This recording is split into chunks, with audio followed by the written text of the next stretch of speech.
And the message G7 leaders are sending is very clear. Russia invaded Ukraine. Russia needs to pay, period.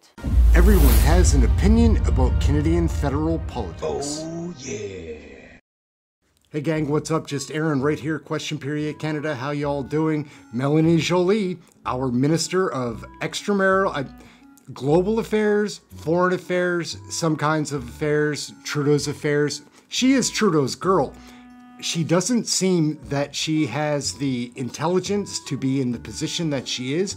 She's giving $50 billion of our tax money to Ukraine. How do you feel about that? How do you feel about Volodymyr Zelensky? What is going on?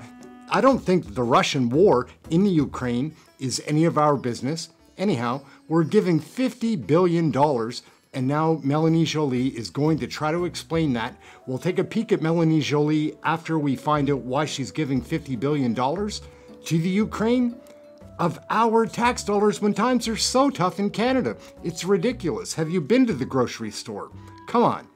Anyways, let's take a peek at MELANIE JOLY. She's simple. She's kind of cute. Not cute enough though, like to be our Minister of Foreign Affairs. Let's take a peek. Today is a truly historic day. To make sure you have the tools to continue to defend not just your country, but all of our democracies. Put that money to work for Ukraine. Another reminder to Putin, we're not backing down. I think the message we're sending is very clear, and the message G7 leaders are sending is very clear. Russia invaded Ukraine. Russia needs to pay, period. And so I think it's an important decision that was taken, and it is something that Canada has been very much more forward-leaning recently on this. But there has been this concern, as we spoke to diplomats from other countries leading up to the G7, that developing economies in particular might be worried that their assets could be seized if they were in, say, a European bank or in a Canadian bank, and that this could start a precedent. Are you saying it's the specifics of what Russia has done that makes this unique rather than a precedent? This is something that lots of finance ministers have been working on. This is something also that many leaders have been working on. I think we were able to find a way through the use of collateral and interests. But at the same time, fundamentally, for those who are watching us right now, it is a message that, of course, from the moment that Russia decided to invade Ukraine, there was a cost to that. And war has broken to Europe. We know that Putin has no red line, David. After Ukraine, it's NATO territory. So what Ukrainians are doing right now, they're fighting for their freedom, they're fighting also for our own freedom. So by sending that message and using sovereign Russian assets as a way to make sure that Russia is accountable economically for the war is extremely important. Putin has no red line, I've said that recently. And I think we should not we should not show our own red lines. We should be clear in sending a strong message and putting a lot of pressure. So why not seize the assets entirely? Right now, you're just taking the interest. You know, they're sitting there, the central bank assets in an account, accruing interest on whatever, and you're taking that. Why not just take them entirely and turn them over to the people of Ukraine? I think that's a conversation that many G7 leaders had, many finance ministers had. Meanwhile, on the geopolitical, on my side, it was important also to work with foreign ministers to be supporting this approach. Is this basically just as far as the G7 countries were willing to go at this point? Because it has gone rather incrementally in terms of military aid. Is this as far as you would go on the financial side? Canadians have put more than $8 billion of taxpayers' money to support Ukrainians. We are now $50 billion in Europe, $50 billion also in the US. This war has cost lots of people in the West a lot of money. Why? Because it's fundamental to our security.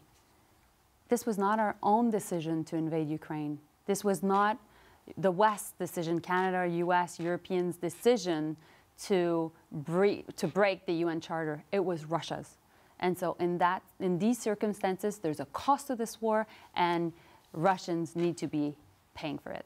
The financial aid is one thing. Military aid, of course, is another. And the first of 4 Canadian armored vehicles will soon head to Ukraine. But I'm sure you probably heard the comments today from NATO Secretary Jens Stoltenberg who said that delays in sending military support have created big problems for Ukrainians on the battlefield. He's speaking about all NATO countries, including Canada. What do you say to those criticisms? Well, I think he's right.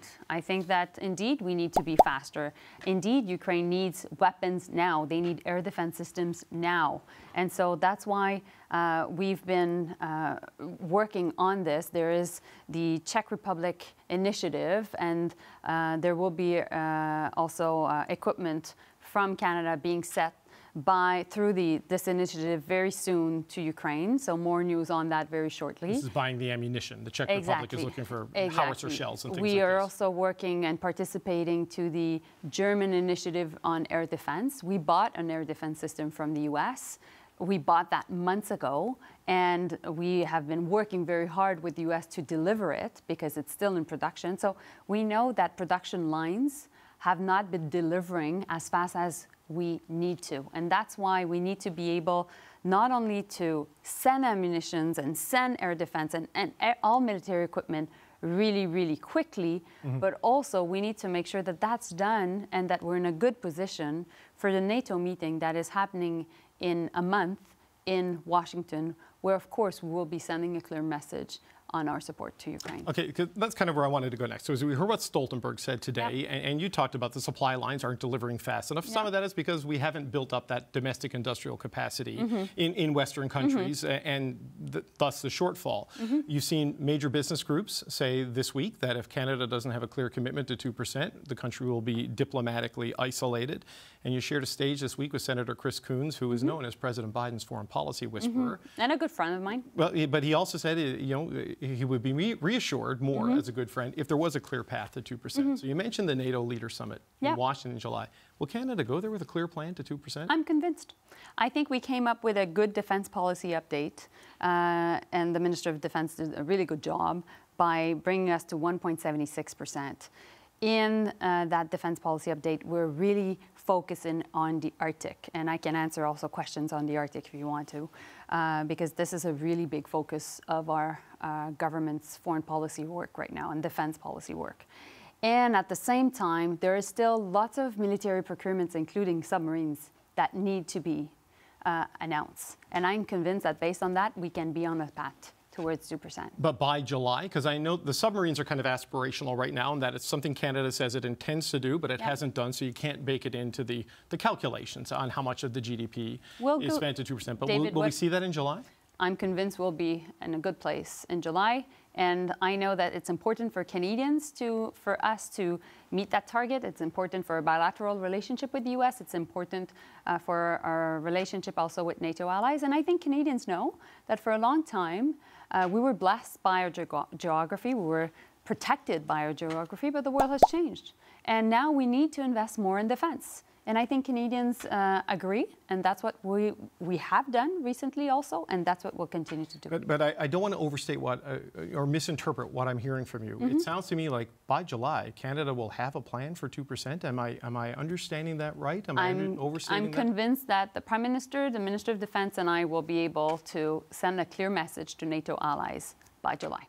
MELANIE JOLY was out for a walk in the Mile End when a man riding his bike rode up behind her on the sidewalk and demanded she allow more Palestinian refugees into Canada. MELANIE JOLY, lift the cap on the number of Palestinian refugees. Lift the cap. Non, mais là, attention. So as you saw, when confronted, Joly turned towards the camera and immediately made multiple attempts to grab the man's phone. The man accused her of attacking him and grabbing onto his sleeve, and then again demanded that she lift the cap on the number of Palestinian refugees. Joly responded, telling him that she's working on it, but that she's currently trying to take a walk and to relax. The man responds by saying, well, I'm happy that you're relaxed while there's a genocide in Palestine, before accusing her of being complicit. We'll get right back to the interview, but we're going to learn a little bit about MELANIE JOLY right now. I will remind you to like, share, subscribe, get notified. Please leave a comment. I love the comments. Let's learn about MELANIE JOLY, our Minister of Affairs. So that's why I'm here, looking around the facility, getting to know much more the industry, and ultimately to show the hardworking Saskatchewan people that we're here for them. So I will say that all in French. Melanie Joly is a member of the Liberal Party. She was born in 1979. As a member of the Liberal Party, she represents the Montreal area in the House of Commons, taking office as a member of Parliament following the 2015 federal election. She has held a number of portfolios, including Canadian Heritage, Tourism, and La Francophone. Joly ran for mayor of Montreal in the 2013 Montreal municipal election, placing second behind eventual winner Denis Coderre. Born in Montreal, Quebec, Joly graduated from the University de Montreal and Brasenose College in Oxford. She ain't pretty, she just looks that way, guys. Wait until you see her in committee, like when she is put to the test. She has a sincere voice, but it's a simple voice, guys. Like, here, we just got to check it out in committee. You'll get the best idea by seeing her in action.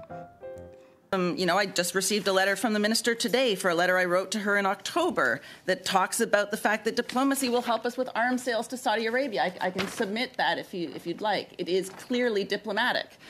Thank you. So my concern is when we have people like this making these claims, saying these things about innocent civilians, absolutely we need to sanction Hamas. When are you going to be sanctioning these government officials? Okay. Thank you. Well, first, Heather, I know you've been to the region, and I was in the region as well. I'm on to you, Melanie Joly. You use the name-dropping tactic. I use that. People like it. It is a good one, but I see it. I see it. I see you do it all the time. Heather, David, Mike, Michael, you always try to identify with people through using their first name.